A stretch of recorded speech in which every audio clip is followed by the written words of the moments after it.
नमस्कार साथियों, मैं राष्ट्रीय उत्तराखंड पार्टी से अध्यक्ष नवनीत गुसाई व वरिष्ठ राज्य आंदोलनकारी उत्तराखंड आंदोलनकारी संयुक्त परिषद। मैं आपको पुनः आपसे आया हूँ आप लोगों को बताना चाहता हूँ। उत्तराखंड में जो देहरादून जो राजधानी है, इस भाजपा सरकार ने, पहले कांग्रेस ने, इसका पूरे उत्तराखंड का बेड़ा गर्क कर दिया है। आज भी एक सुबह सुबह सूचना मिली थी हमें कि एक रिटायर्ड ब्रिगेडियर को गोली मार दी गई है। मैं तो इतनी जनता उत्तराखंड की जनता बेवकूफ़ है कि बाहर के लोगों को बसा रही है और अपनी जो ज़मीनें हैं, जो पहाड़ियों की ज़मीनें थी या लोकल आदमियों की ज़मीनें हैं, बाहर वालों को खुद बसा के वहाँ चौकीदारी कर रहे हैं। और वो बड़े बड़े बिल्डर बना रहे हैं, 10-10 मंजिल, और उसमें आपराधिक लोग आ गए हैं। पूरे पूरे विदेशी तक आ चुके हैं। यहाँ पे इतने माफिया लोग आ चुके हैं, शराब माफिया यहाँ हैं, है ना। ग्रोसरी के नाम पे दुकानें खोल ली हैं, सब बाहर वाले आके ले रहे हैं। कम से कम सरकार ने मूल निवास धारा 371 हिमाचल के तरफ पे लगाया होता तो आज ये कांड नहीं होते। और जो कुछ लोग कहता हूँ, जो कुछ लोग कुछ अच्छा करना भी चाहते हैं, जिसमें पुलिसकर्मी भी हैं और भी हम लोग भी हैं, तो हमारे को जनता नकार देती है। और बाहर के माफियाओं को, बाहर के जो है आरएसएस के लोग हैं और बीजेपी के लोग हैं, कांग्रेस के भी लोग हैं, इसमें यहाँ पे ला रहे हैं। और 9-9 मंजिल की परमिशन देकर बिल्डर, नदी माफिया, खनन माफिया, शराब माफिया, टिंचरी माफिया, दारू माफिया, सब तरह का आदमी देहरादून में घुस चुका है। और लगातार मर्डर हो रहे हैं। ये नहीं कि ऐसे मर्डर हो रहे गोली कांड में। और देहरादून में पढ़ने वाले भी आए हैं, उधर उत्तरांचल यूनिवर्सिटी में पढ़ रहे थे, वहाँ पे भी बिहारियों ने वो करा है, अपने गुंडे बुला के बिहार से पूरा उसको बेचारे को मार दिया। मुजफ्फरनगर का है। मैं तो कहता हूँ पश्चिम उत्तर प्रदेश के जाटों को भी पूरे से आना चाहिए घेराव के लिए और अपना विरोध करना चाहिए कि हमारे बच्चे जो पढ़ने आते हैं उनको ऐसे मारा जा रहा है। आसपास दुकानें बाहर वालों ने खोल ली हैं, जो यहाँ के मूल निवासी भी नहीं हैं। सारे बदमाश, इंटरनेशनल बदमाश देहरादून में आके ज़मीनें खरीद रहे हैं, बन रहे हैं। ट्रांसपोर्ट नगर में देख लो तो सारे बाहर के ट्रांसपोर्टर वालों को जगह दे दी गई है, एमडीडी द्वारा बेच दी गई है। और सब्जी मंडी में देखो, सारे बाहर के बदमाश मिलेंगे और हम लोग अंदर घुस भी नहीं पाते हैं।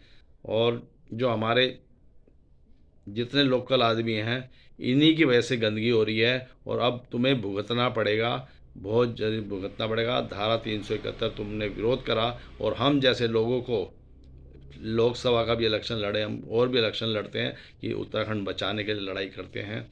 और यहाँ का पुलिस प्रशासन तो पुंग हो चुका है। वहाँ डरपोक पुलिस वाले हैं, ये सिर्फ नौकरी करने आ रखे हैं पहाड़ों से, और इन्हें नौकरी से मतलब है और ड्यूटी करने से कोई मतलब। सड़कों में ये दिखते नहीं हैं। और ये धामी तो इतना बेशरम आदमी है, इसने पूरे उत्तराखंड को लुटा दिया है। और जितने भी लोग हैं ये आरएसएस से मुख्यमंत्री बनते हैं, इन्हें कोई मतलब नहीं है।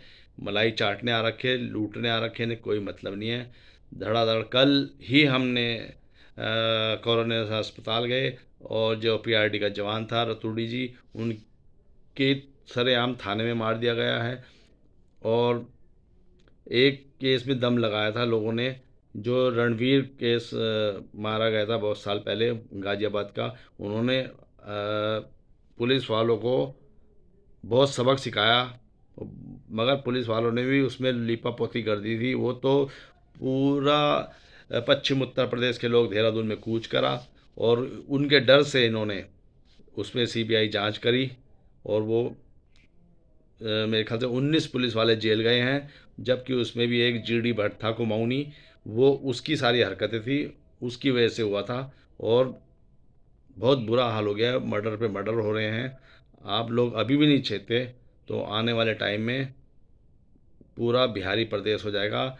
मैं तो ये कहता हूँ जो ये बिहारी मजदूर आ रहे हैं, ठेकेदारी करने आ रहे हैं, ये भी यहाँ पे घर बना लेते हैं और लोगों को बिल्डिंग बनाने के नाम पर ठगते हैं।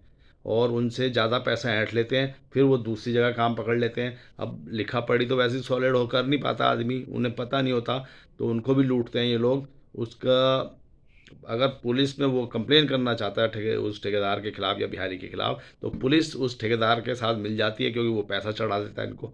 इनको पैसा चाहिए, दारू चाहिए, और भी कुछ चाहिए इनको, आप समझ सकते हैं क्या चाहिए। ये अपने थाने चौकियों में ऐश करने आ रखे हैं, क्योंकि इन्होंने पैसा देके भर्ती हो रखे हैं। चाहे कोई भी अधिकारी आ जाए, देहरादून को नहीं सुधार सकता। ये नौ जो बिल्डिंग है बाहर के लोगों को दे दिए, यहाँ के मूल निवासियों को नहीं दिए, बाहर के ये व्यापार बना दिया पूरा इन्होंने, रिजॉर्ट बना बना कर। बहुत बुरा हाल हो चुका है। इस धामी सरकार को जाना ही होगा, नहीं तो बहुत बुरा हाल हो जाएगा। हम तो धारा 371 के लिए लड़ते हैं, राजधानी गैरसैंण के लिए जो लड़ रहे हैं वो बेवकूफ़ी कर रहे हैं, पूरे उत्तराखंड को तबाह कर दिया। हरिद्वार के लोग खुद परेशान हैं, उसमें मुस्लिम भी परेशान हैं।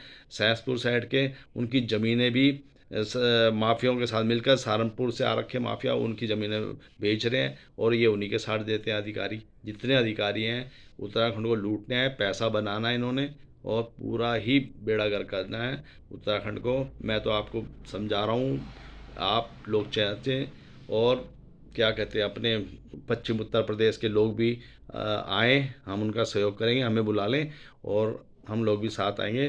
जितने भी हत्याकांड हो रहे हैं, ये पुलिसकर्मी कुछ नहीं कर पाएंगे, कुछ भी नहीं कर पाएंगे, जब तक ये सरकार भाजपा को हम लोग हटा नहीं सकेंगे। नहीं तो रोज़ मर्डर होंगे, हर जगह मर्डर होते हैं।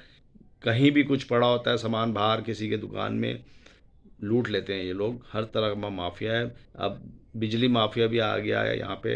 अडानी अंबानी सब इन्हीं का काम चल रहा है, ये सब लूट रहे हैं, इनको पैसा दे देते हैं, ये चुप हो जाते हैं। अभी बेचारे रिटायर्ड ब्रिगेडियर का क्या दोस्त था, वो तो जा रहा था बेचारा, उसके गोली मार दी। जब तक कुछ पुलिस कठोर कार्रवाई नहीं करेगी, कठोर कार्रवाई तो करेगी नहीं जब तक भाजपा रहेगी, क्योंकि ये आरएसएस से भर्ती हो रखे हैं, बीजेपी के समर्थक हैं ये लोग, इनका कुछ बिगाड़ नहीं सकते कुछ। कोई अधिकारी अच्छा भी आ जाएगा, वो करना भी चाहेगा कुछ, तो नहीं होगा, क्योंकि इन्होंने धारा 371 नहीं लगाई। और आप लोग सतेज रहें, जो पहाड़ी हैं खासकर, मैं उनसे कहता हूँ, तुम्हें शर्म नहीं आती? साल कैसे काम कर रहे हो तुम? तुम्हें शर्म आनी चाहिए। कोई अपने निजी स्वार्थ के 100 200 500 1000 10,000 लाख लोग के चक्कर में तुम बीजेपी में घुस गए हो, फिर कांग्रेस में घुस गए हो। तुम्हारा ईमान क्या है?